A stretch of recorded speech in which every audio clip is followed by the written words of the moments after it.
맹자와 순자, 인간 본성에 대한 위대한 논쟁. 당신은 성선설을 믿나요? 성악설을 믿나요? 안녕하세요. 여러분, 인간은 원래 착하게 태어났을까? 아니면 악하게 태어났을까? 마치 닭이 먼저냐, 달걀이 먼저냐처럼 아주 오래되고도 근본적인 질문이죠. 오늘 우리는 이 위대한 질문에 답하기 위해 지금으로부터 약 2300년 전 고대 중국으로 시간 여행을 떠나보려고 합니다. 그곳에는 인간의 본성을 두고 평생에 걸친 치열한 논쟁을 벌인 두 명의 거인이 있습니다. 바로 인간은 본래 선하다고 주장한 맹자와 아니다, 인간의 본성은 악하다고 반박한 순자입니다. 두 사람은 모두 위대한 사상가인 공자의 가르침을 이어받았다고 자처했지만 인간을 바라보는 시선은 정반대였어요. 과연 무엇이 이들을 이토록 다른 결론으로 이끌었을까요? 오늘 영상에서는 첫째, 인간은 태어날 때부터 선한 마음의 씨앗, 즉 사단을 가지고 태어난다고 외친 맹자의 성선설에 대해 알아볼 겁니다. 둘째, 아니다, 인간의 본성은 이기적이고 악하며 오직 교육과 예법을 통해서만 선해질 수 있다고 주장한 순자의 성악설을 파헤쳐 볼 거예요. 셋째, 왜 똑같이 혼란스러운 시대를 살았음에도 불구하고 두 사람이 전혀 다른 생각을 갖게 되었는지 그들의 사상적 배경과 차이점을 비교 분석해 보겠습니다. 마지막으로 2300년이 지난 오늘날 우리에게 맹자와 순자의 논쟁이 어떤 의미를 던져주는지 함께 고민해보는 시간을 갖도록 하겠습니다. 이들의 논쟁은 단순히 착하다, 악하다를 넘어 우리가 우리 자신과 사회를 어떻게 바라봐야 하는지에 대한 깊은 통찰을 담고 있습니다. 오늘 영상 끝까지 함께 하신다면 인간이라는 존재에 대한 이해가 한 뼘 더 깊어지는 아주 특별한 경험을 하시게 될 겁니다. 자, 그럼 지금 바로 인류 역사상 가장 위대한 논쟁 속으로 함께 떠나보실까요? 제1장, 희망의 철학가 맹자와 성선설. 이야기의 첫 번째 주인공은 바로 맹자입니다. 맹자는 공자가 세상을 떠난 지 약 100년 뒤에 태어났어요. 당시 중국은 수많은 나라들이 서로 땅을 뺏기 위해 끊임없이 전쟁을 벌이던 그야말로 피비린내 나는 전국시대를 살고 있었습니다. 매일같이 사람이 죽어나가고 나라는 혼란스럽고 백성들의 삶은 이루 말할 수 없이 고통스러웠죠. 이런 암울한 시대에 맹자는 어둠 속에서 한 줄기 빛과 같은 주장을 펼칩니다. 바로 인간의 본성은 선하다는 성선설이었죠. 누구나 가지고 있는 착한 마음의 씨앗 사단. 맹자는 어떻게 이런 주장을 할 수 있었을까요? 그는 우리 마음속에는 누구에게나 선천적으로 착한 마음의 씨앗이 심어져 있다고 보았습니다. 그리고 그 증거로 네 가지 마음, 즉 사단을 제시합니다. 첫 번째는 측은지심, 즉 남을 불쌍히 여기는 마음입니다. 맹자는 아주 유명한 비유를 하나 듭니다. 여러분, 길을 가다가 어린아이가 우물에 빠지려는 아찔한 순간을 목격했다고 상상해보세요. 그 순간 여러분은 어떤 마음이 들까요? 아이의 부모와 아는 사이라서? 아니면 동네 사람들에게 좋은 평판을 얻고 싶어서? 아닙니다. 그 어떤 계산도 없이 자신도 모르게 어이쿠 하는 놀람과 안타까움, 아이를 구해야겠다는 마음이 번개처럼 일어날 겁니다. 이것이 바로 인간이라면 누구나 가지고 있는 측은지심입니다. 이 마음은 누가 가르쳐주지 않아도, 억지로 만들지 않아도 저절로 우러나오는 본능적인 마음이라는 거죠. 두 번째는 수호지심, 즉 자신의 잘못을 부끄러워하고 남의 잘못을 미워하는 마음입니다. 우리가 양심에 어긋나는 행동을 했을 때 얼굴이 화끈거리고 마음이 불편한 것, 또 다른 사람이 나쁜 짓을 하는 것을 보면 화가 치미는 것, 이 모든 것이 바로 수호지심의 발현이라는 겁니다. 세 번째는 사양지심, 즉 겸손하게 양보하는 마음입니다. 어린아이들도 맛있는 것을 보면 동생에게 먼저 나눠주려고 하고 어른에게 자리를 양보하는 마음, 이것이 바로 사양지심의 증거라고 보았어요. 마지막 네 번째는 시비지심, 즉 옳고 그름을 가릴 줄 아는 마음입니다. 무엇이 옳은 행동이고 무엇이 그른 행동인지 판단할 수 있는 능력 역시 우리가 태어날 때부터 가지고 있다는 것이죠. 맹자는 이 네 가지 마음의 단서, 즉 사단을 잘 가꾸고 키워나가면 각각 인내의 예치라는 위대한 덕으로 발전한다고 설명합니다. 측은지심을 키우면 다른 사람을 사랑하는 인이 되고, 수호지심을 키우면 정의를 실현하는 의가 되며, 사양지심을 키우면 사회적 질서를 존중하는 예가, 시비지심을 키우면 지혜로운 판단을 내리는 지가 완성된다는 것이죠. 이것은 마치 작은 씨앗을 정성껏 가꾸면 아름다운 꽃과 풍성한 열매를 맺는 것과 같습니다. 맹자에게 선함이란 이미 우리 안에 잠재되어 있는 가능성이었던 셈입니다. 왜 세상에는 악한 사람이 존재할까? 여기서 한 가지 의문이 생깁니다. 맹자님, 인간의 본성이 그렇게 선하다면 왜 세상에는 온갖 나쁜 짓을 저지르는 악한 사람들이 이렇게나 많은 건가요? 맹자는 이렇게 대답합니다. 그것은 본성이 악해서가 아니라 우리가 가진 선한 본성을 잃어버렸기 때문입니다. 맹자는 우산의 비유를 들어 설명합니다. 옛날에 소들이 많아 우산이라 불리는 산이 있었습니다. 원래 그 산에는 아름다운 나무들이 울창했죠. 하지만 사람들이 매일같이 도끼로 나무를 베어가고 소와 양을 풀어 풀을 뜯게 하니 결국 산은 헐벗은 민둥산이 되어버렸습니다. 사람들이 그 모습을 보고 저 산에는 원래부터 나무 한 그루 없었나 보다라고 말한다면 그것이 과연 산의 본 모습이겠습니까? 사람의 마음도 이와 같습니다. 매일같이 욕심과 유혹이라는 도끼에 찍히고 나쁜 환경에 내버려두면 결국 선한 본성을 잃고 악하게 변하고 마는 것입니다. 즉, 맹자는 악한 행동의 원인을 본성 그 자체가 아닌 외부 환경과 개인의 노력 부족에서 찾았습니다. 끊임없이 자신의 마음을 돌아보고 선한 본성을 잃지 않도록 노력하는 수양, 즉 존심양성을 해야 한다고 강조했죠. 마치 먼지가 쌓인 거울을 계속 닦아 본래의 맑은 모습을 되찾아야 하는 것처럼 말입니다. 이러한 맹자의 성선설은 혼란과 절망의 시대에 인간에 대한 깊은 신뢰와 희망을 불어넣어 주었습니다. 포기하지 마십시오. 당신 안에는 이미 선한 마음의 씨앗이 있습니다. 그것을 잘 가꾸기만 한다면 누구나 성인이 될 수 있습니다. 라는 맹자의 메시지는 2300년이 지난 오늘날까지도 우리에게 큰 울림을 주고 있습니다. 제2장 현실의 냉철한 분석가 순자와 성악설. 자, 이제 시간의 무대를 조금 옮겨볼까요? 맹자가 세상을 떠나고 얼마 지나지 않아 또 한 명의 위대한 사상가가 등장합니다. 그의 이름은 순자.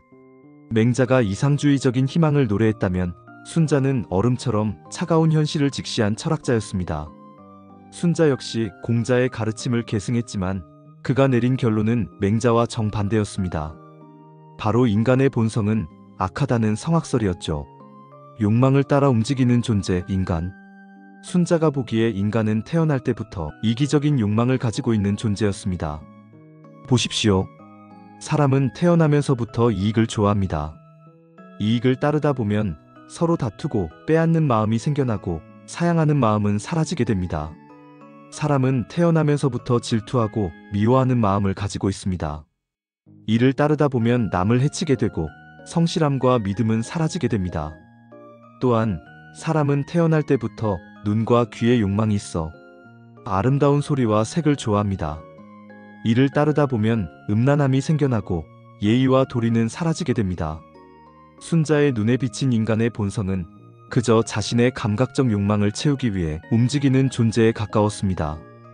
배고프면 먹고 싶고 피곤하면 쉬고 싶고 좋은 것을 보면 갖고 싶은 이 자연스러운 욕망.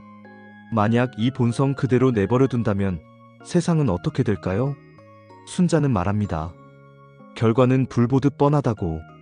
서로 더 많이 가지려고 싸우고 빼앗고 질서를 어지럽히는 그야말로 만인에 대한 만인의 투쟁 상태, 즉 끝없는 혼란과 다툼만이 남을 것이라고 경고했습니다. 악한 본성을 바꾸는 유일한 길, 후천적 노력. 그렇다면 순자는 인간에게 절망하기만 했을까요? 아닙니다. 순자는 비록 인간의 본성은 악하지만 후천적인 노력을 통해 선하게 바뀔 수 있다고 믿었습니다. 이것이 바로 순자 철학의 핵심, 화성기위입니다. 화성은 악한 본성을 변화시킨다는 뜻이고 기위는 인위적인 노력, 즉 배움을 일으킨다는 뜻입니다. 순자는 이 인위적인 노력의 구체적인 방법으로 두 가지를 강조했습니다. 바로 스승의 가르침과 예의 실천입니다. 그는 아주 재미있는 비유를 듭니다. 구부러진 나무는 어떻게 해야 곧게 펼 수 있을까요? 그냥 내버려 두면 영원히 구부러진 상태 그대로일 겁니다. 하지만 찜통에 넣고 열을 가해 부드럽게 만든 뒤 틀에 넣어 모양을 잡으면 곧은 목재로 만들 수 있습니다. 무딘 칼날은 어떻습니까? 숫돌에 갈고 닦아야만 비로소 날카로운 명검이 될 수 있습니다.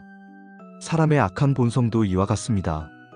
반드시 스승의 가르침이라는 틀과 예의라는 숫돌이 있어야만 비로소 선하고 올바르게 될 수 있는 것입니다.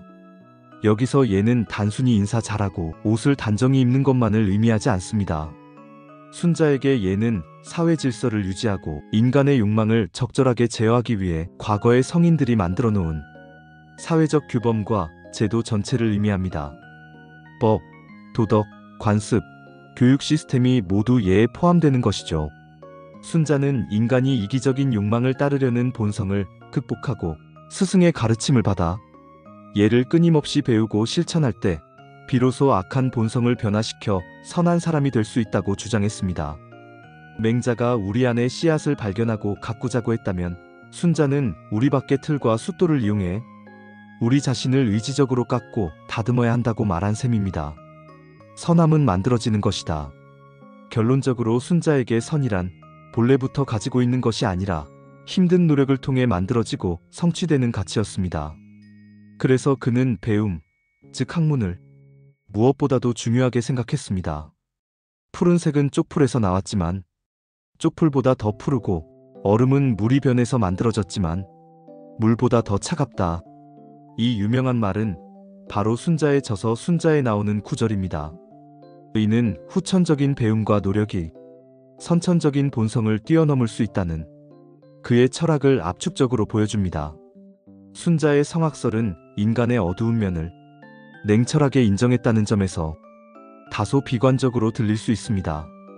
하지만 그 이면에는 인간의 의지와 노력을 통해 운명을 바꿀 수 있다는 강력한 긍정의 메시지가 숨어 있습니다. 당신의 시작은 비록 이기적인 욕망 덩어리일지라도 끊임없이 배우고 노력한다면 당신은 과거의 성인들처럼 위대한 존재가 될 수 있습니다. 이것이 바로 순자가 혼란의 시대를 살아가는 사람들에게 던진 현실에 단단히 발을 딛고 선 희망의 메시지였습니다. 제3장 같은 뿌리, 다른 시선. 맹자와 순자는 왜 달랐을까? 자, 우리는 지금까지 인간 본성에 대한 맹자와 순자의 상반된 주장을 살펴보았습니다. 두 사람 모두 혼란스러운 전국시대를 살았고 유학의 시조인 공자를 스승으로 섬겼습니다. 그런데 어째서 이렇게까지 다른 결론에 도달하게 된 것일까요? 여기에는 몇 가지 중요한 차이점이 있습니다. 하나, 마음을 보는 관점의 차이. 가장 근본적인 차이는 마음을 어떻게 이해했는가에 있습니다. 맹자는 마음을 두 부분으로 나누어 보았습니다. 하나는 우리의 감각적인 욕구를 담당하는 부분, 귀, 눈, 입 등이고 다른 하나는 생각하고 판단하는 이성적인 부분, 즉 마음의 기능입니다. 맹자는 이 마음의 기능이 선천적으로 사단을 가지고 있기 때문에 감각적 욕구를 잘 다스리고 이끌어갈 수 있다고 믿었습니다. 즉, 우리 마음속에는 선한 선장이 타고 있다는 것이죠. 반면 순자는 마음을 그렇게 나누지 않았습니다. 그에게 마음은 그저 자연적인 욕망이 일어나는 장소일 뿐이었습니다. 마음 자체가 선한 방향을 제시하는 것이 아니라 외부의 가르침과 예라는 기준을 받아들여서 인위적으로 욕망을 제어하고 선한 방향으로 생각을 이끌어 가야 한다고 보았습니다. 즉, 선한 선장은 원래 없는 것이고 훌륭한 항해술을 배워서 스스로 선장이 되어야 한다는 입장이었죠. 둘, 하늘을 바라보는 시선의 차이. 두 번째 차이는 하늘, 즉 세상을 움직이는 근본 원리를 어떻게 보았느냐의 차이입니다. 맹자에게 하늘은 도덕적인 존재였습니다. 하늘이 인간에게 선한 본성을 부여했으며 따라서 인간이 선하게 사는 것은 하늘의 뜻을 따르는 것이라고 생각했습니다. 그가 말한 왕도정치, 즉 덕으로 나라를 다스려야 한다는 주장도 결국 백성을 사랑하는 것이 하늘의 뜻이라는 믿음에 기반하고 있습니다. 하지만 순자에게 하늘은 도덕이나 의지와는 아무런 관련이 없는 그저 자연 법칙 그 자체였습니다. 해가 뜨고 지는 것, 사계절이 바뀌는 것은 그냥 그렇게 정해진 자연의 운행일 뿐 인간 세상의 잘잘못에 관여하지 않는다는 것이죠. 따라서 인간은 하늘의 뜻에 기댈 것이 아니라 인간 스스로의 힘으로 자연을 이해하고 활용하며 사회 질서를 만들어가야 한다고 주장했습니다. 이러한 순자의 생각은 매우 근대적이고 과학적인 사고방식이라고 평가받기도 합니다. 셋, 교육의 목표와 방법의 차이. 이러한 생각의 차이는 자연스럽게 교육에 대한 관점의 차이로 이어집니다. 맹자에게 교육의 목표는 내 안에 있는 선한 본성을 잘 보존하고 키워나가는 것이었습니다. 이미 가지고 있는 좋은 씨앗에 물을 주고 거름을 주어 잘 자라게 하는 것이죠. 그래서 그는 스스로 깨닫고 반성하는 내면적인 성찰을 중요하게 생각했습니다. 반면 순자에게 교육의 목표는 악한 본성을 변화시켜 선하게 만드는 것이었습니다. 구부러진 나무를 곧게 펴는 것처럼 외부적인 힘과 기준을 통해 나를 완전히 바꾸는 과정이었죠. 그래서 그는 스승의 가르침과 사회적 규범인 예를 배우고 익히는 외면적이고 객관적인 학습을 강조했습니다. 이처럼 맹자와 순자는 인간의 마음, 세상의 원리, 그리고 교육의 방법을 바라보는 시선이 근본적으로 달랐습니다. 맹자가 인간 내면의 가능성과 자율성을 믿었다면 순자는 인간 외부의 사회적 규범과 객관적 기준의 중요성을 역설했던 것입니다. 제4장 끝나지 않은 논쟁. 오늘 우리에게 던지는 질문. 자, 우리는 오늘 인간 본성에 대한 두 거인의 위대한 논쟁을 따라가 보았습니다. 성선설의 맹자와 성악설의 순자. 여러분은 누구의 손을 들어주고 싶으신가요? 사실 이 논쟁은 2300년이 지난 지금까지도 끝나지 않았습니다. 왜일까요? 아마도 우리 인간의 모습 속에는 맹자가 말한 선한 가능성과 순자가 지적한 이기적인 욕망이 모두 존재하기 때문일 겁니다. 우리는 때로 자신의 것을 희생하며 남을 돕는 숭고한 모습을 보여주기도 하고 맹자의 측은지심, 때로는 자신의 작은 이익을 위해 남을 해치는 추악한 모습을 드러내기도 합니다. 순자의 본성. 맹자와 순자의 논쟁은 우리에게 인간은 선하다 악하다라는 이분법적인 정답을 강요하지 않습니다. 오히려 우리 자신과 사회를 더 깊이 이해할 수 있는 두 개의 중요한 창문을 제공해 줍니다. 맹자의 창문을 통해서는 우리는 자기 자신과 타인에 대한 희망과 신뢰를 배울 수 있습니다. 나에게도 저 사람에게도 비록 지금은 실수하고 잘못을 저지를지라도 그 마음속에는 분명 선한 마음의 씨앗이 있을 거야. 포기하지 말고 그 가능성을 믿고 이끌어주자. 이러한 믿음은 우리 사회를 더 따뜻하고 건강하게 만드는 중요한 밑거름이 될 것입니다. 교육과 갱생의 가능성을 믿는 것, 실수한 사람에게 다시 한번 기회를 주는 것, 이것이 바로 맹자적 시선이라고 할 수 있겠죠. 순자의 창문을 통해서는 우리는 제도와 교육, 그리고 끊임없는 자기 성찰의 중요성을 깨닫게 됩니다. 인간은 언제든 이기적인 욕망에 빠질 수 있어. 따라서 우리는 공정한 규칙과 법, 그리고 올바른 사회 시스템을 만들어 서로의 욕망이 충돌하지 않도록 조절해야 해.